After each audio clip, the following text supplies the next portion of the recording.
अयोध्या में 22 जनवरी को प्राण प्रतिष्ठा के बाद भगवान राम की मूर्ति स्थापित होनी है। राम भक्तों के लिए यह दिन किसी सपने को साकार करने से कम नहीं है। आखिर 500 साल से भी अधिक इंतजार के बाद यह दिन आ रहा है। इस बीच माता सीता के बारे में चर्चा कम हो रही है और सीता माता के बिना भगवान राम की कल्पना कहाँ कर सकते हैं। तो हम आपको बताने जा रहे हैं माता जानकी के जन्म की वो कहानी जो अनसुनी है। उनका जन्म कहाँ हुआ, आखिर माता सीता नाम सीता क्यों पड़ डिढ़ा। माता जानकी राजा जनक की पुत्री थी। राजा जनक विदेह राज्य के राजा थे, जो कि अभी बिहार का उत्तरी क्षेत्र है। माना जाता है कि राजा जनक का राज्य विदेह मिथिला क्षेत्र विशाल था, जो कि समय के साथ अब कुछ क्षेत्र नेपाल में पड़ीडीडीएचता है, कुछ क्षेत्र भारत में पड़ीडीएचता है।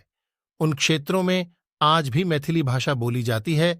आचार्य पंडित मुकेश बनारस हिंदू यूनिवर्सिटी से आचार्य हैं और मिथिला क्षेत्र में भगवान राम और सीता से युद्धे शोध में लगे हुए हैं।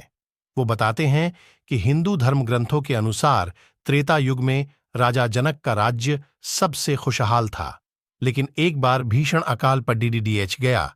नागरिक बहुत परेशान थे। तब राजा जनक ने प्रजा को संबल देने के लिए खुद ही हल जोतने शुरू ही किया था कि हल के कोने से एक मिट्टी का बर्तन मटका टकराया और टूट गया। उसी मिट्टी के बर्तन में छोटी बच्ची मिली थी। आचार्य पंडित मुकेश मिश्र कहते हैं कि उस मटके से जब नवजात बच्ची बाहर आई तो राजा जनक उसे अपने साथ अपने राज्य की राजधानी जनकपुर नेपाल लेकर चले गए। उस वक्त जनकपुर मिथिला राज्य में ही आते थे। पंडित बताते हैं कि आज भी जनकपुर में जानकी मंदिर स्थित है।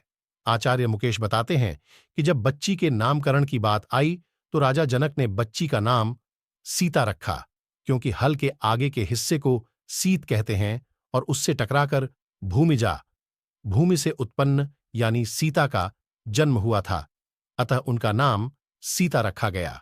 सीतामढ़ी के निवासी रामशरण अग्रवाल ने भगवान सीताराम बौद्ध पर शोध कर रहे हैं। वो बताते हैं कि जो हल जोतने की बात राजा जनक की सामने आती है वो सीतामढ़ी जिला के हलेश्वर स्थान है। बृहद विष्णु पुराण के अनुसार सीतामढ़ी अब सीतामढ़ी के हलेश्वर स्थान से हल जोतते हुए राजा जनक अभी के सीतामढ़ी शहर तक लगभग 7 किलोमीटर हल जोतते रहे थे। सीतामढ़ी के पुनौरा में माता सीता धरती से उत्पन्न हुई थी। आज भी वो स्थान वहां मौजूद है। त्रेता युग में उस जगह पर पुनरिक ऋषि मुनि का विशाल आश्रम हुआ करता था। अब उस जगह पर माता सीता की मंदिर बनाया गया है। रामशरण अग्रवाल बताते हैं कि विष्णु पुराण में 23 श्लोक सीतामढ़ी के वैभव के बारे में है और 6 श्लोक लक्ष्मणा नदी के बारे में हैं, जो अभी लखनदेई नदी है। यह नदी सीतामढ़ी के बीचों बीच अभी भी बह रही है। अग्रवाल कहते हैं कि जैन ग्रंथों में भी यह उल्लेख मिलता है कि जहां सीता माता की जन्मस्थली है वहां बहुत बड़धा एक बरगद का पेड्डी छाट है और तालाब है। दोस्तों, आप भी एक कट्टर हिंदू हैं तो चैनल को सब्सक्राइब और बेल आइकन की घंटी दबाना ना भूले, ताकि ऐसी नई वीडियो आप तक आसानी से पहुंचा सके। चलिए मिलते हैं नेक्स्ट वीडियो में। धन्यवाद। अयोध्या में 22 जनवरी को प्राण प्रतिष्ठा के बाद भगवान राम की मूर्ति स्थापित होनी है। राम भक्तों के लिए यह दिन किसी सपने को साकार करने से कम नहीं है। आखिर 500 साल से भी अधिक इंतजार के बाद यह दिन आ रहा है। इस बीच माता सीता के बारे में चर्चा कम हो रही है और सीता माता के बिना भगवान राम की कल्पना कहाँ कर सकते हैं। तो हम आपको बताने जा रहे हैं माता जानकी के जन्म की वो कहानी जो अनसुनी है। उनका जन्म कहाँ हुआ, आखिर माता सीता नाम सीता क्यों पड़ डिढ़ा। माता जानकी राजा जनक की पुत्री थी। राजा जनक विदेह राज्य के राजा थे, जो कि अभी बिहार का उत्तरी क्षेत्र है। माना जाता है कि राजा जनक का राज्य विदेह मिथिला क्षेत्र विशाल था, जो कि समय के साथ अब कुछ क्षेत्र नेपाल में पड़ीडीडीएचता है, कुछ क्षेत्र भारत में पड़ीडीएचता है। उन क्षेत्रों में आज भी मैथिली भाषा बोली जाती है। आचार्य पंडित मुकेश बनारस हिंदू यूनिवर्सिटी से आचार्य हैं और मिथिला क्षेत्र में भगवान राम और सीता से युद्धे शोध में लगे हुए हैं। वो बताते हैं कि हिंदू धर्म ग्रंथों के अनुसार त्रेता युग में राजा जनक का राज्य सबसे खुशहाल था, लेकिन एक बार भीषण अकाल पर डीडीडीएच गया। नागरिक बहुत परेशान थे। तब राजा जनक ने प्रजा को संबल देने के लिए खुद ही हल जोतने शुरू ही किया था कि हल के कोने से एक मिट्टी का बर्तन, मटका, टकराया और टूट गया। उसी मिट्टी के बर्तन में छोटी बच्ची मिली थी।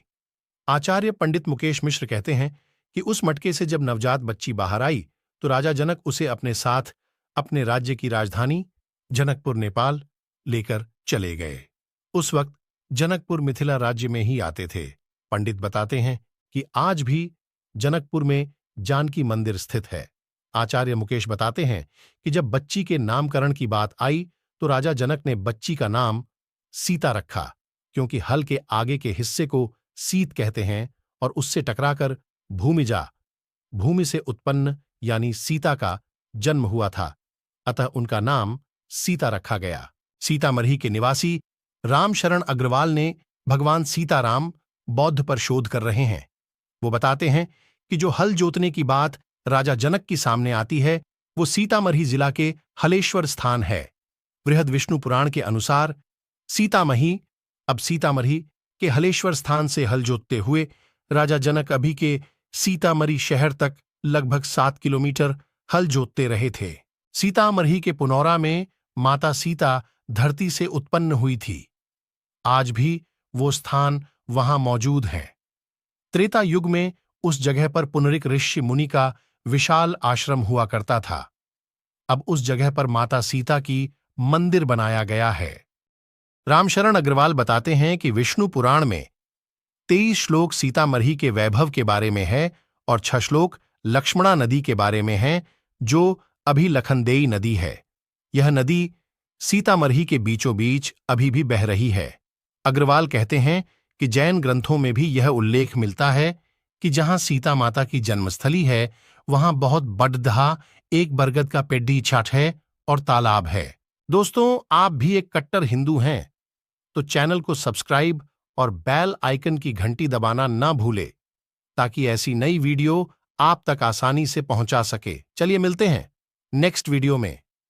धन्यवाद। अयोध्या में 22 जनवरी को प्राण प्रतिष्ठा के बाद भगवान राम की मूर्ति स्थापित होनी है। राम भक्तों के लिए यह दिन किसी सपने को साकार करने से कम नहीं है। आखिर 500 साल से भी अधिक इंतजार के बाद यह दिन आ रहा है। इस बीच माता सीता के बारे में चर्चा कम हो रही है और सीता माता के बिना भगवान राम की कल्पना कहां कर सकते हैं। तो हम आपको बताने जा रहे हैं माता जानकी के जन्म की वो कहानी जो अनसुनी है। उनका जन्म कहां हुआ, आखिर माता सीता नाम सीता क्यों पड्डिढ़ा। माता जानकी राजा जनक की पुत्री थी। राजा जनक विदेह राज्य के राजा थे, जो कि अभी बिहार का उत्तरी क्षेत्र है। माना जाता है कि राजा जनक का राज्य विदेह मिथिला क्षेत्र विशाल था, जो कि समय के साथ अब कुछ क्षेत्र नेपाल में पडीडीएचता है, कुछ क्षेत्र भारत में पडीडीएचता है। उन क्षेत्रों में आज भी मैथिली भाषा बोली जाती है। आचार्य पंडित मुकेश बनारस हिंदू यूनिवर्सिटी से आचार्य हैं और मिथिला क्षेत्र में भगवान राम और सीता से जुद्धे शोध में लगे हुए हैं। वो बताते हैं कि हिंदू धर्म ग्रंथों के अनुसार त्रेता युग में राजा जनक का राज्य सबसे खुशहाल था, लेकिन एक बार भीषण अकाल पर डीडीडीएच गया। नागरिक बहुत परेशान थे। तब राजा जनक ने प्रजा को संबल देने के लिए खुद ही हल जोतने शुरू ही किया था कि हल के कोने से एक मिट्टी का बर्तन, मटका, टकराया और टूट गया। उसी मिट्टी के बर्तन में छोटी बच्ची मिली थी। आचार्य पंडित मुकेश मिश्र कहते हैं कि उस मटके से जब नवजात बच्ची बाहर आई तो राजा जनक उसे अपने साथ अपने राज्य की राजधानी जनकपुर नेपाल लेकर चले गए। उस वक्त जनकपुर मिथिला राज्य में ही आते थे। पंडित बताते हैं कि आज भी जनकपुर में जानकी मंदिर स्थित है। आचार्य मुकेश बताते हैं कि जब बच्ची के नामकरण की बात आई तो राजा जनक ने बच्ची का नाम सीता रखा, क्योंकि हल के आगे के हिस्से को सीत कहते हैं और उससे टकराकर भूमि से उत्पन्न यानी सीता का जन्म हुआ था, अतः उनका नाम सीता रखा गया। सीतामढ़ी के निवासी रामशरण अग्रवाल ने भगवान सीताराम बौद्ध पर शोध कर रहे हैं। वो बताते हैं कि जो हल जोतने की बात राजा जनक की सामने आती है वो सीतामढ़ी जिला के हलेश्वर स्थान है। बृहद विष्णु पुराण के अनुसार सीतामढ़ी अब सीतामढ़ी के हलेश्वर स्थान से हल जोतते हुए राजा जनक अभी के सीतामढ़ी शहर तक लगभग 7 किलोमीटर हल जोतते रहे थे। सीतामढ़ी के पुनौरा में माता सीता धरती से उत्पन्न हुई थी। आज भी वो स्थान वहां मौजूद है। त्रेता युग में उस जगह पर पुनरिक ऋषि मुनि का विशाल आश्रम हुआ करता था।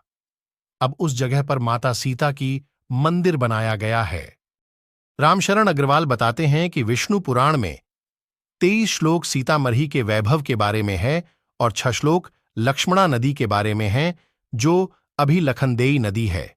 यह नदी सीतामढ़ी के बीचों बीच अभी भी बह रही है। अग्रवाल कहते हैं कि जैन ग्रंथों में भी यह उल्लेख मिलता है कि जहां सीता माता की जन्मस्थली है वहां बहुत बड़धा एक बरगद का पेड्डी छाट है और तालाब है।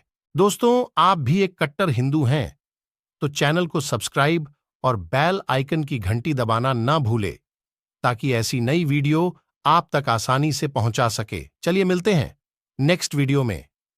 धन्यवाद।